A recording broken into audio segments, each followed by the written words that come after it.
lisons dans Esther 9, versets 1 à 16. Voilà, nous continuons petit à petit, selon la grâce que le Seigneur nous donne, dans cette étude sur le livre d'Esther. Il est écrit au 12e mois, qui est le mois d'Adar, le 13e jour du mois, jour où devait s'exécuter l'ordre et l'édit du roi, et tous les ennemis, où tous les ennemis des Juifs avaient espéré dominer sur eux. Ce fut le contraire qui arriva, et les Juifs dominèrent sur leurs ennemis. Les Juifs se rassemblèrent dans leurs villes, dans toutes les provinces du roi Assuérus, pour mettre la main sur ceux qui cherchaient leur perte. Et personne ne put leur résister, car la crainte qu'on avait d'eux s'était emparée de tous les peuples. Et tous les chefs des provinces, les satrapes, les gouverneurs, les fonctionnaires du roi soutinrent les Juifs à cause de l'effroi que leur inspirait Mardochée. Car Mardochée était puissant dans la maison du roi et sa renommée se répandait dans toutes les provinces parce qu'il devenait de plus en plus grand, de plus en plus puissant. Les Juifs frappèrent à coups d'épée tous leurs ennemis. Ils les tuèrent et leur firent périr. Ils traitèrent comme il leur plut ceux qui leur étaient hostiles. Dans Suse, la capitale, les Juifs tuèrent et firent périr 500 hommes, et ils égorgèrent par Chandata, Dalphon, Aspata, Porata, Adalia, Aridata, Barmashta, Arisaï, Aridaï et Vajezata, les 10 fils d'Aman, fils d'Amédata, l'ennemi des Juifs. Mais ils ne mirent pas la main au pillage. Ce jour-là, le nombre de ceux qui avaient été tués dans Suse, la capitale, parvint à la connaissance du roi. Et le roi dit à la reine Esther: les Juifs ont tué et fait périr dans Suse, la capitale, 500 hommes et 10 fils, et les 10 fils d'Aman. Qu'auront-ils fait dans le reste des provinces du roi? Quelle est ta demande? Elle te sera accordée. Que désires-tu encore? Tu l'obtiendras. Esther répondit: si le roi le trouve bon, qu'il soit permis aux Juifs qui sont à Suse d'agir encore demain, comme le décret d'aujourd'hui, et que l'on pende au bois les 10 fils d'Aman. Et le roi ordonna de faire ainsi. L'édit fut publié dans Suse, on pendit les 10 fils d'Aman. Et les Juifs qui se trouvaient à Suse se rassemblèrent de nouveau le 14e jour du mois d'Adar et tuèrent dans Suse 300 hommes. Mais ils ne mirent pas la main au pillage. Les autres Juifs qui étaient dans les provinces du roi se rassemblèrent et défendirent leur vie. Ils se procurèrent du repos en se délivrant de leurs ennemis, et ils tuèrent 75 000 de ceux qui leur étaient hostiles. Mais ils ne mirent pas la main au pillage. Amen. Voilà le texte de notre prédication ce matin. Et si nous revenons, n'est-ce pas, en arrière, et nous voyons comment Dieu a délivré n'est-ce pas, le peuple de la main de Aman en faisant pendre Aman lui-même, qui avait cherché à pendre Mardochée. Ici, le décret que Aman avait pris et qu'il avait scellé avec l'anneau du roi restait toujours en vigueur. Aman était mort, mais la loi des Perses était irrévocable. Et donc le décret signé par Aman restait en vigueur.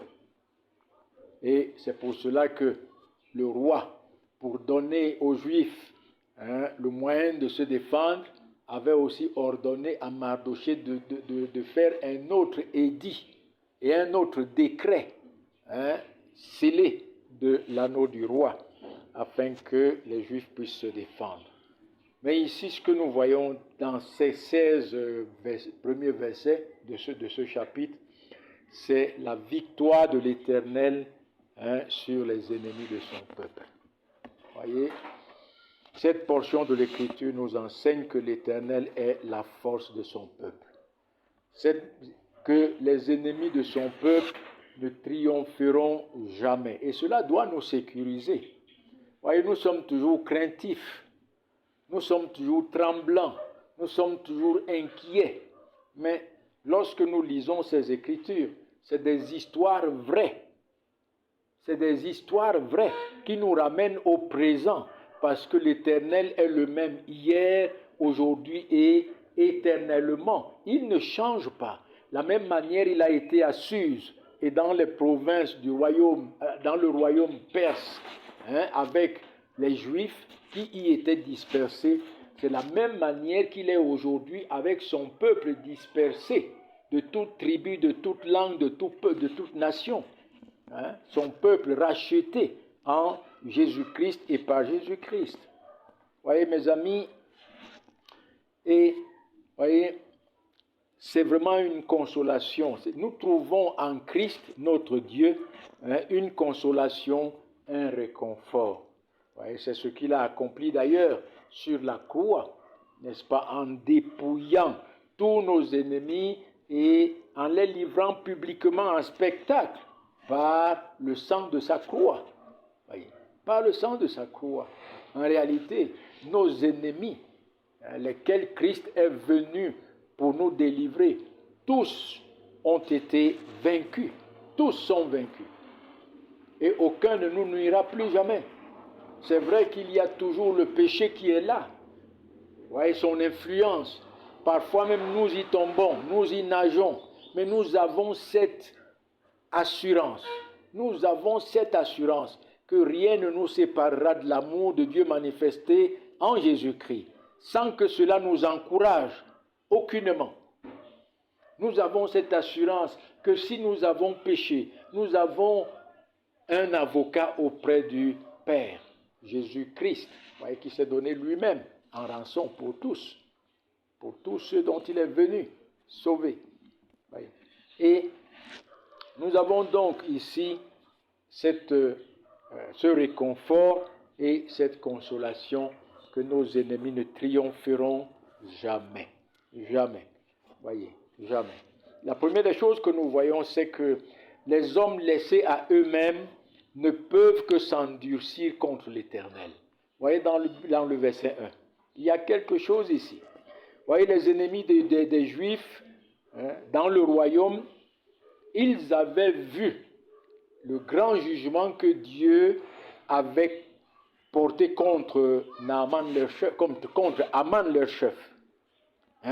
Il fut pendu à la place de Mardochée qu'il voulait pendre. Ils ont vu au milieu d'eux beaucoup parmi le peuple qui étaient saisis de la crainte du Dieu des Juifs. Dans le verset 2, c'est ce que nous avons lu. Il est dit, les Juifs se rassemblèrent dans les villes dans toutes les provinces du roi Assuérus et pour mettre la main sur tous ceux qui cherchaient leur perte. Et personne ne put leur résister, car la crainte qu'on avait d'eux était la crainte qu'on avait d'eux s'était emparée de tous les peuples. Donc voici, eux-mêmes, ils étaient témoins de la crainte du Dieu des Juifs qui s'est emparé de la plupart d'entre eux parmi le peuple.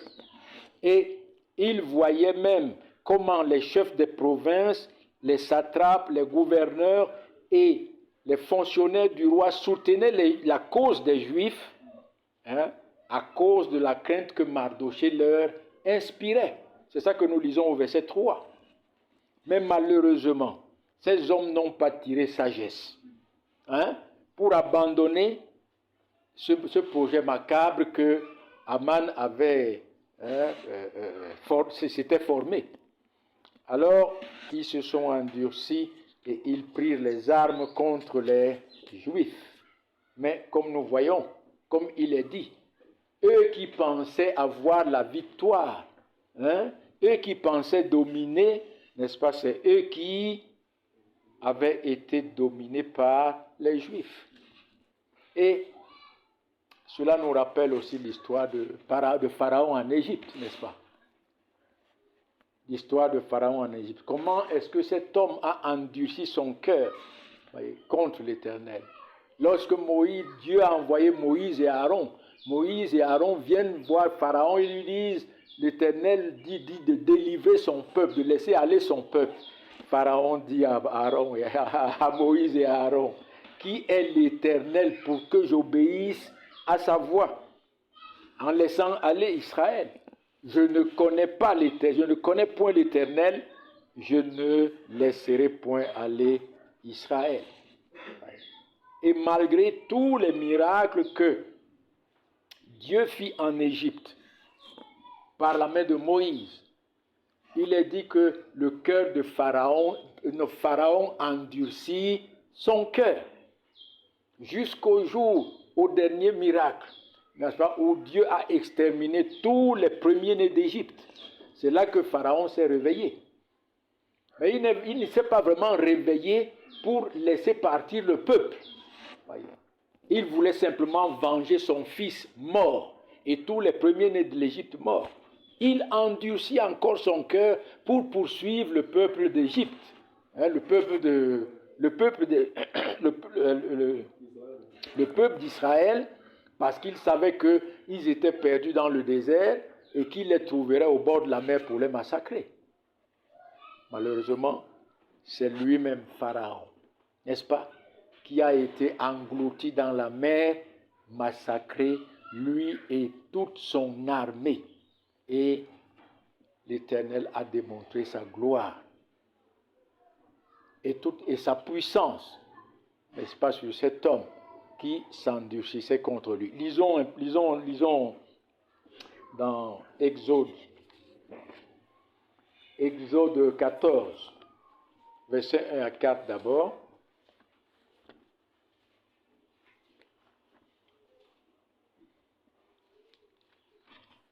Il est écrit, l'Éternel parla à Moïse et dit, Exode 14, verset 1, verset 2, parle aux enfants d'Israël et qu'ils se détournent et qu'ils campent devant Pi-Hahiroth, entre Migdol et la mer, vis-à-vis de Baal-Séphon. C'est en face de ce lieu que vous camperez, près de la mer. Pharaon dira des enfants d'Israël, ils sont égarés dans le pays, le désert les enferme. J'endurcirai le cœur de Pharaon et il les poursuivra. Mais Pharaon et toute son armée serviront à faire éclater ma gloire et les Égyptiens sauront que je suis l'Éternel. Et les enfants d'Israël firent ainsi. Voyez le but pour lequel Dieu a laissé Pharaon endurcir son cœur. Dieu a laissé Pharaon à lui-même. Il a endurci son cœur et malgré tous les miracles, malgré tous les signes, Dieu a voulu glorifier son nom et faire connaître sa puissance à travers l'extermination de Pharaon et de son armée dans la mer Rouge. dans la mer Rouge. Lisons encore à partir du verset 8, il est écrit, « L'Éternel endurcit le cœur de Pharaon, roi d'Égypte, et Pharaon poursuivit les enfants d'Israël. » Les enfants d'Israël étaient sortis la main levée, les Égyptiens les poursuivaient, et tous les chevaux, les chars de Pharaon, ses cavaliers et son armée les atteignirent campés près de la mer, vers Pi-Hahiroth, vis-à-vis de Baal-Séphon. Pharaon approchait. Les enfants d'Israël levèrent les yeux, et voici les Égyptiens étaient en marche derrière eux. Et les enfants d'Israël eurent une grande frayeur et crièrent à l'Éternel. Ils dirent à Moïse, « N'y avait-il pas de sépulcre en Égypte sans qu'il soit besoin de nous mener mourir au désert? Que nous as-tu fait en nous faisant sortir d'Égypte? N'est-ce pas là ce que nous disions en Égypte? Nous te disions en Égypte, laisse-nous servir les Égyptiens, car nous aimons mieux servir les Égyptiens que de mourir au désert. » Moïse répondit au peuple, « Ne craignez rien, restez en place et regardez la délivrance que l'Éternel va vous accorder en ce jour. Car les Égyptiens que vous voyez aujourd'hui, vous ne les verrez plus jamais. L'Éternel combattra pour vous et vous garderez silence. » L'Éternel dit à Moïse, « Pourquoi ces cris? Parle aux enfants d'Israël et qu'ils marchent. Toi, lève ta verge, étends ta main sur la mer et fends-la. Et les enfants d'Israël entreront au milieu de la mer à sec. Et moi, je vais endurcir le cœur des Égyptiens pour qu'ils y entrent après eux. Et Pharaon et toute son armée, ses chars, ses cavaliers feront éclater ma gloire. Et les Égyptiens sauront que je suis l'Éternel quand Pharaon et ses chars et ses cavaliers auront fait éclater ma gloire. Amen. Voilà exactement la même chose avec les ennemis des Juifs dans le royaume du roi Assuérus. L'Éternel les a endurcis, malgré les signes qu'il leur a montrés, malgré le message qu'il leur a adressé par le jugement de Haman, malgré le message qu'il les a adressé par sa crainte qui a saisi la moitié du peuple, sinon la majorité du peuple, par le message qu'il les a adressé à travers la crainte qui a saisi tous les chefs qui se sont tournés, qui se sont détournés d'eux pour soutenir les Juifs. Ces hommes n'ont tiré aucune sagesse. Et l'Éternel a fait éclater sa gloire, l'Éternel a fait éclater sa grande puissance en les exterminant tous par la main de son peuple. Ce 13e jour et ce 14e jour du mois d'Adar. Voyez mes amis, si Dieu laisse les hommes à eux-mêmes, ils ne peuvent que s'endurcir contre Dieu. Et pour fin, la juste et éternelle condamnation de Dieu. Grâce soit rendue à Dieu, n'est-ce pas, pour nous qui sommes là ce matin, parce qu'il ne nous a pas laissés. Nous étions exactement comme les autres. Peut-être même parmi nous ici, certains étaient pires que les autres. Mais dans sa grâce, le Seigneur nous a sortis de là. Dans sa grâce, le Seigneur nous a tirés de là. Et il nous a donné à Jésus-Christ qui est venu pour mourir pour nous sur la croix, afin que nous ne connaissions pas le même sort. Christ a été jugé à notre place. Notre endurcissement, il l'a porté, il a été jugé à notre place, afin que nous ne connaissions pas le même sort que tous ces hommes que Dieu laisse à eux-mêmes et qui subiront son jugement, sa condamnation et qui passeront l'éternité dans les flammes éternelles. Voyez mes amis, nous devons être reconnaissants à Dieu. Rien que la seule chose que Dieu nous ait sortis de ce monde de péché, que Dieu nous a soutirés de ce monde endurci contre lui, qui subira la peine éternelle pour son péché, pour son endurcissement. Nous devons être des hommes et des femmes heureux. Pour cette seule chose, nous devons être des hommes et des femmes heureux. Et j'aime toujours à dire que mon témoignage, mon seul témoignage, vraiment, celui que j'ai à apporter n'importe où je suis, c'est de savoir que chaque jour qui naît, je m'aperçois encore que je suis dans les mains du Seigneur Jésus-Christ. Que je suis encore gardé entre les creux de la main de notre Seigneur et Sauveur Jésus-Christ. Que je lui appartiens et qu'il ne m'abandonnera plus jamais. Il n'y a pas plus grand bonheur que celui-là. Voyez, nous étions comme ces hommes, endurcis dans notre péché, endurcis contre l'Éternel, mais dans sa grâce. Le Seigneur Jésus-Christ a porté cet endurcissement et nos péchés, et il a fait de nous aujourd'hui des enfants bien-aimés de notre Seigneur et notre Dieu, des enfants, n'est-ce pas, dont rien ne peut séparer de l'amour de Dieu manifesté en Jésus-Christ.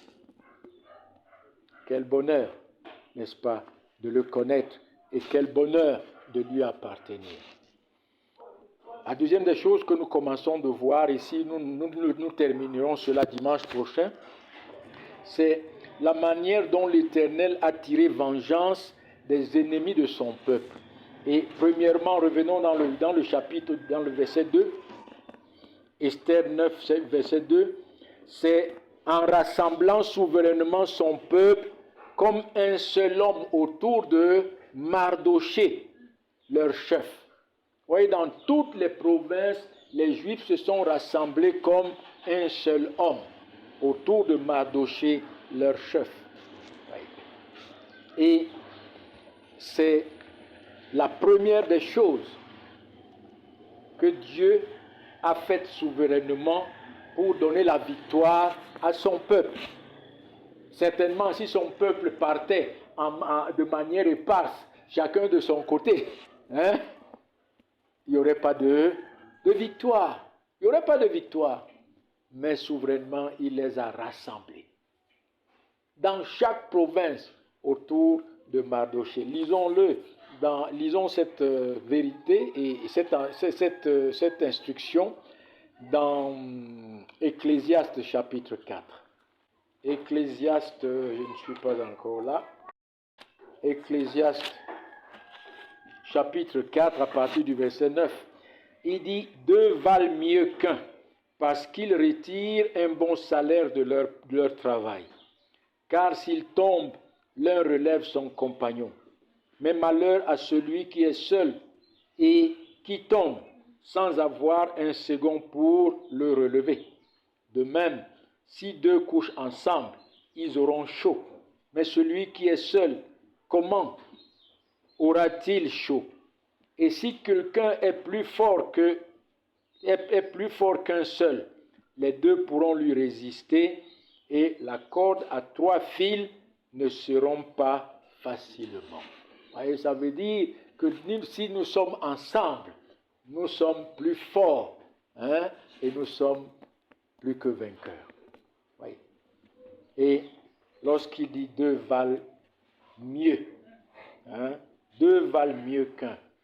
Deux, c'est deux-là. Oui, c'est vrai, ça parle ici de l'amitié, mais ça parle plus, n'est-ce pas, de Christ et de vous. Et si vous êtes avec Christ, si je suis avec Christ, qui triomphera de moi? Si je suis avec Christ, si je suis entre les mains de Christ et que c'est Christ qui m'accompagne et que c'est Christ, n'est-ce pas, qui me conduit, je tirerai un bon salaire de mon travail. Si je tombe, il me relèvera, n'est-ce pas? Et si je suis en Christ, si je suis entre les mains de Christ, je dors, il me réchauffera. Et il me réchauffera. Je dors seul, il est avec moi dans mon lit, il me réchauffera. Mais si je suis seul, comment est-ce que j'aurai chaud? Hein? Il y a tellement de situations qui nous arrivent, qui nous refroidissent. Il y a tellement de situations qui nous arrivent, qui en réalité nous tuent à petit feu. Mais qui peut nous relever de ces situations? Qui peut nous fortifier dans ces situations? C'est le Seigneur Jésus-Christ. Et si quelqu'un est plus fort que moi, alors Christ est là, tenant ma main pour que nous soyons vainqueurs, pour que je sois vainqueur. Voyez mes amis, le Seigneur et Sauveur Jésus-Christ. Et il est ici symbolisé par Mardochée. Voyez, le peuple juif qui est le symbole de l'Église de Dieu, le peuple de Dieu, rassemblé autour de Mardochée, uni à Mardochée, était plus fort que tous ceux qui, dans les provinces, ont pris les armes. Parce qu'ils ceux-là qui pensaient au départ qu'ils allaient dominer sur les Juifs, c'est les Juifs qui ont dominé sur eux. Oh, combien le peuple de Christ est vainqueur dans ce monde. Uni à Christ et sous la sainte et sage direction de Christ. Rien, je dis rien, ne peut résister devant l'Église de Christ.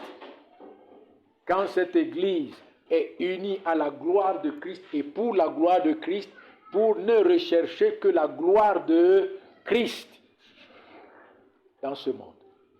Lisons-le dans Actes chapitre 4. Vous voyez, lorsque les apôtres, après le départ de Christ, ont commencé à annoncer l'évangile, et surtout après qu'ils aient guéri un malade, le boiteux qui était à l'entrée du temple, la persécution a commencé. Et là, on a attrapé Pierre et Jean, on les a mis en prison, on les a bien chicotés, et on leur a dit de ne plus jamais prononcer le nom de notre Seigneur et Sauveur Jésus-Christ, de ne plus prêcher l'évangile à Jérusalem. Mais regardez ce qui s'est passé. Actes chapitre 4, à partir du verset 23 jusqu'au verset 31. Après avoir été relâchés, ils allèrent vers les leurs et racontèrent tout ce que les principaux sacrificateurs et les anciens leur avaient dit. Lorsqu'ils l'eurent entendu, ils élevèrent à Dieu la voix, tous ensemble, et dirent: Seigneur, toi qui as fait les cieux et la terre, la mer et tout ce qui s'y trouve, c'est toi qui as dit par le Saint-Esprit, par la bouche de notre Père, ton serviteur David, pourquoi ce tumulte parmi les nations et ces vaines pensées parmi les peuples? Les rois de la terre se sont soulevés et les princes se sont ligués contre ton Seigneur, contre le Seigneur et contre son oint. En effet, contre ton saint serviteur Jésus, que tu as oint. Hérode et Ponce Pilate se sont ligués dans cette ville avec les nations et avec les peuples d'Israël, pour faire tout ce que ta main et ton conseil avaient arrêté d'avance. Et maintenant, Seigneur, vois leurs menaces et donne à tes serviteurs d'annoncer ta parole avec une pleine assurance, en étendant ta main pour qu'ils se fassent des guérisons, des miracles, des prodiges, par le nom de ton saint serviteur Jésus. Quand ils eurent prié, le lieu où ils étaient assemblés trembla. Ils furent tous remplis du Saint-Esprit et ils annonçaient la parole de Dieu avec assurance. Amen.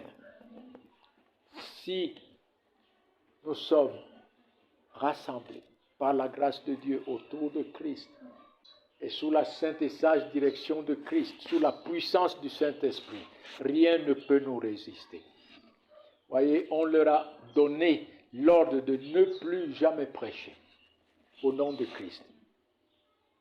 mais rassemblés et unis pour la cause de Christ et sous la sainte et sage direction du Saint-Esprit, ces hommes ne se sont pas tus. Ils se sont levés, selon que Dieu a exaucé leurs prières. Ils se sont levés et avec assurance et annonçaient l'Évangile. Et personne ne les inquiétait. Et Dieu faisait. Dieu convertissait son peuple. Le Seigneur Jésus convertissait son peuple à travers la prédication de ces hommes. Ouais.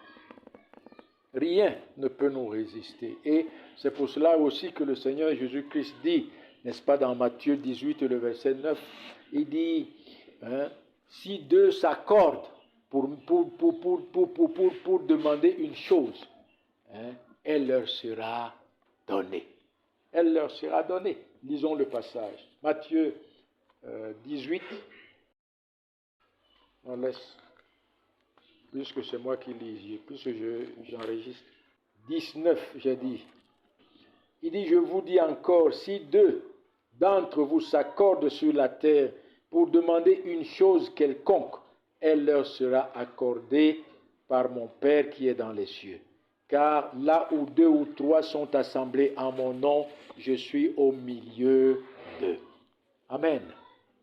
Oui. Vous voyez, nous sommes qu'une poignée de personnes ici.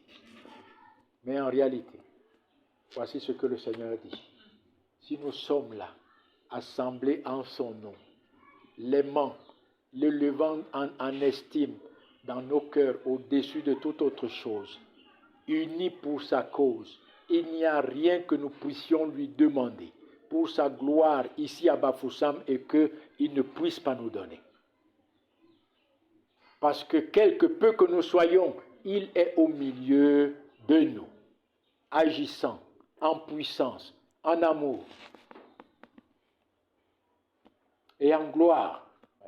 Et c'est aussi l'exhortation de l'apôtre Paul à l'église d'Éphèse, non, à l'église de Philippe, qui est l'exhortation de nous tous, une exhortation adressée à nous tous d'ailleurs. Il dit au verset 1 et 2, chapitre 2, Philippiens, le livre de Philippiens, chapitre 2, versets 1 et 2, il dit, si donc il y a consolation en Christ, ça veut dire s'il y a satisfaction en Christ, oui, il y a satisfaction en Christ. S'il y a soulagement dans l'amour en Christ, oui, il y a soulagement dans l'amour en Christ. Il y a communion d'esprit. S'il y a quelque compassion et quelque miséricorde, verset 2, rendez ma joie parfaite, ayant un même sentiment, un même amour, une même âme et une même pensée. Pensée. Voyez mes amis, si nous sommes véritablement ce corps, unis dans un seul corps, qui travaillons pour le bien commun, avec la même pensée, la gloire de Christ, avec les mêmes sentiments, avec le même amour pour Christ et le même amour les uns pour les autres, alors non seulement la joie de l'apôtre Paul sera parfaite, la joie de Christ sera parfaite et notre propre joie sera parfaite. Parce que nous verrons comment le Seigneur agit puissamment au milieu de nous. Et personne ne pourra nous intimider et personne ne pourra nous résister. Pour la cause de Christ. Vous voyez, c'est pour cela que l'Église du 1er siècle était triomphante. Une deuxième chose, la manière dont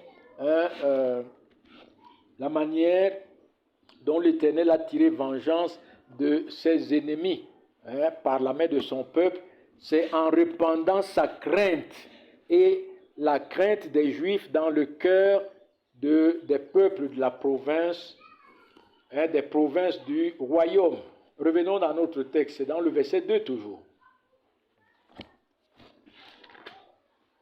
Verset 2, la deuxième partie, il est écrit et personne ne put leur résister, car la crainte qu'on avait d'eux s'était emparée de tous les peuples. C'est comme ça que, c'est de cette manière que Dieu a, n'est-ce pas, a vaincu, qu'est-ce que j'ai dit, que Dieu, n'est-ce pas, a triomphé des ennemis de son peuple. Parce que nous sommes en train de parler de la victoire de l'ennemi, de la victoire de Dieu sur les ennemis de son peuple, la victoire de l'Éternel. Vous voyez, c'est ainsi que l'Éternel a eu la victoire sur les ennemis de son peuple, en répandant sa crainte et la crainte de son peuple dans les autres peuplades de la province. Et cela nous rappelle en réalité, n'est-ce pas, la crainte de Dieu qui a inspiré les Cananéens à Jéricho, lorsque le peuple d'Israël devait conquérir la ville de Jéricho. Lisons Josué chapitre 2.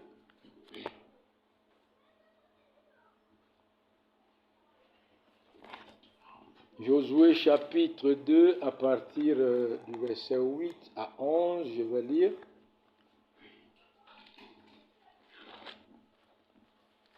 Voici ce qui est écrit.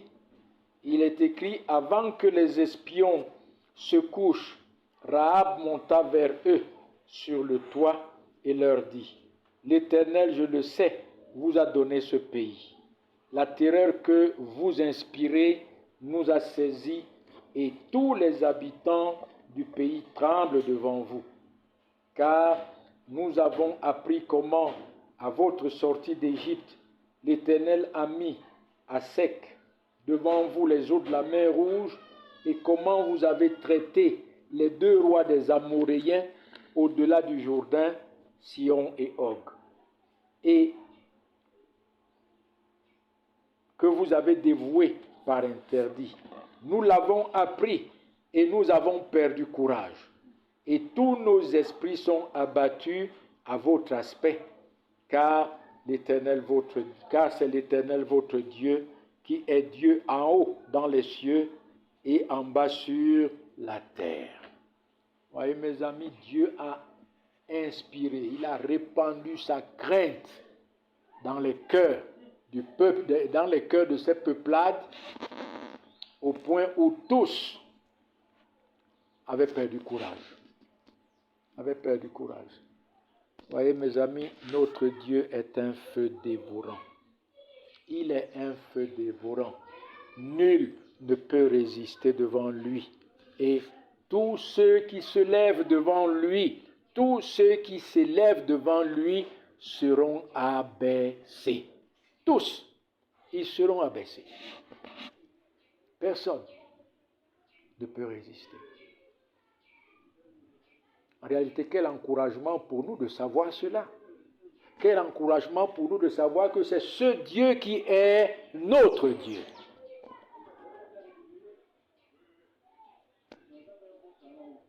Combien nous sommes faibles, combien nous perdons courage, combien nous paniquons. Mais dans les mains de ce Dieu, il n'y a pas à paniquer. Si nous le connaissons, si nous sommes vraiment entre ses mains, quels que soient les temps, les moments, les circonstances, nous resterons nous-mêmes, affermis en lui par son Fils Jésus-Christ. Il a vaincu. Le Seigneur Jésus-Christ a vaincu. Il est vainqueur et il est vivant, assis à la droite de la puissance, de la majesté de Dieu. À la droite de la majesté de Dieu. Il règne. Et mieux encore, il intercède pour nous. Donc voici la deuxième manière dont Dieu a procédé, n'est-ce pas, pour donner la victoire à son peuple. Et une troisième manière dont nous voyons, c'est en assujettissant, ça veut dire en soumettant à Mardochée les chefs des provinces, les satrapes, les gouverneurs, les fonctionnaires du roi, n'est-ce pas, et en élevant Mardochée en puissance et en gloire dans toutes les provinces du royaume. C'est ce que nous lisons au verset 3. Il dit, et tous les chefs des provinces, les satrapes, les gouverneurs, les fonctionnaires du roi, soutinrent les Juifs à cause de l'effroi que leur inspirait Mardochée. Et verset 4, car Mardochée était puissant dans la maison du roi et sa renommée se répandait dans toutes les provinces parce qu'il devenait de plus en plus puissant. Puissant. Quelle belle image, n'est-ce pas, de la manière dont Dieu notre Père, a élevé en gloire et en puissance notre Seigneur et Sauveur Jésus-Christ, après avoir accompli sa volonté, par sa mort sur la croix, par son ensevelissement et par sa résurrection d'entre les morts. C'est ce que nous lisons encore dans Acte 2, que nous avons lu au départ. Acte 2, cette fois-ci à partir du verset 32, où il est écrit, c'est ce Jésus, c'est l'apôtre Pierre qui parle le jour de la Pentecôte. Ça, c'est son discours le jour de la Pentecôte. Et ici même, il est presque à la conclusion. Il dit, c'est ce Jésus que Dieu a ressuscité. Nous en sommes témoins. Élevé par la droite de Dieu, il a reçu du Père le Saint-Esprit qui avait été promis et il l'a répandu comme vous le voyez et l'entendez. Vous voyez, les hommes voyaient les disciples en train de parler en langue et ils disaient qu'ils avaient pris du vin doux. Et Pierre leur dit, non, c'est la 9e heure, non, c'est la 3e heure du jour. Comment est-ce que... mais c'est ça, c'est l'accomplissement, n'est-ce pas, de la prophétie du prophète Joël, où Dieu a dit, je répandrai mon esprit sur toute chair. Et le verset 34, il dit, car David n'est point monté au ciel, mais il dit lui-même, le Seigneur a dit à mon Seigneur, assieds-toi à ma droite, jusqu'à ce que je fasse de tes ennemis ton marche-pied.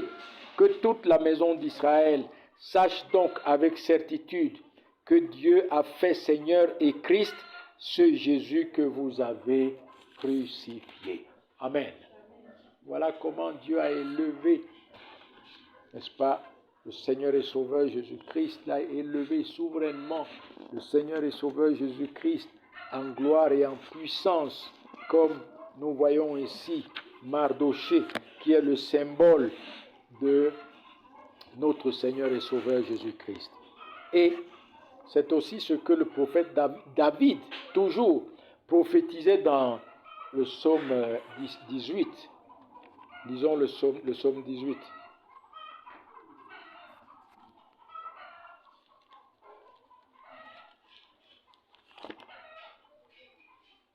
Dans le psaume 18, versets 44 à 46, voici ce que David dit. Tu me délivres des dissensions du peuple. Oui, Dieu a délivré le Seigneur Jésus-Christ, n'est-ce pas, de la haine du peuple et de toutes les souffrances dont il a souffert. Il dit, tu me mets à la tête des nations, un peuple que je ne connaissais pas, mais t'as servi. Oui, ils m'obéissent au premier ordre, les fils de l'étranger me flattent. Les fils de l'étranger sont en défaillance, ils tremblent hors de leur forteresse. Et nous voyons là encore cette image, n'est-ce pas, de notre Seigneur et Sauveur Jésus-Christ, qui, par sa toute puissante grâce, par sa mort sur la croix, a conquis les cœurs de ceux qu'il est venu racheter. Qui étaient ses ennemis, qui n'étaient pas ses amis. qui étaient ses ennemis, qui étaient des étrangers, mais dont il avait aimé depuis avant la fondation du monde. Il a conquis leur cœur et il les a soumis, n'est-ce pas? Il les a soumis à lui. Il est le chef et la tête de ce peuple. Comme il dit ici, tu me mets à la tête des nations. Quelle nation donc il a mis sur la tête de quelle nation? Oui, Christ est le roi des rois de toutes les nations de la terre. Il est le Seigneur des seigneurs de toutes les nations de la terre. Mais il est le chef et la tête de son Église, qui est constituée de tous ceux qu'il a rachetés, de toute tribu, de toute nation, de toute langue et de tout peuple. Et de tout peuple. Vous voyez, c'est ce peuple-là qu'il ne connaissait pas, qui lui est asservi. Quand il dit qu'il ne le connaissait pas, c'est dans le sens où ce peuple était ennemi de Dieu bien avant, mais dans sa grâce et depuis avant la fondation du monde, Dieu l'a aimé. Et Christ est venu le racheter pour que ce peuple serve, obéisse avec amour, serve Christ avec amour et pour que ce peuple flatte Christ. Voyez, flatte, ça veut dire quoi? Louer, adorer, glorifier, célébrer. Amen. C'est ce peuple que nous sommes. Et c'est pourquoi dans Éphésiens, il dit, dans Éphésiens chapitre 1, verset 5 ou 6, je pense, nous allons le lire. Éphésiens, il est écrit, verset 4, « En lui, Dieu nous a élus avant la fondation du monde pour que nous soyons saints et irréprochables devant lui. Il nous a prédestinés dans son amour à être ses enfants d'adoption par Jésus-Christ, selon le bon plaisir de sa volonté, pour célébrer la gloire de sa grâce dont il nous a favorisés dans le bien-aimé. » Vous voyez pourquoi nous avons été sauvés? Célébrer la gloire de la grâce de Dieu. Célébrer la gloire de la richesse de la grâce de Dieu manifestée en Jésus-Christ. Et c'est pourquoi nous voyons ici, dans le psaume 44, il dit au verset 45, que ce peuple le flatte. Ce peuple le flatte. Un peuple d'adorateurs, un peuple de serviteurs, un peuple de sacrificateurs. Et qui loue, qui adore, qui célèbre et qui sert avec amour. Voilà, chers amis, nous allons nous arrêter là ce matin pour continuer encore dans le même message dimanche prochain. Dieu bénisse sa parole dans nos cœurs. Amen.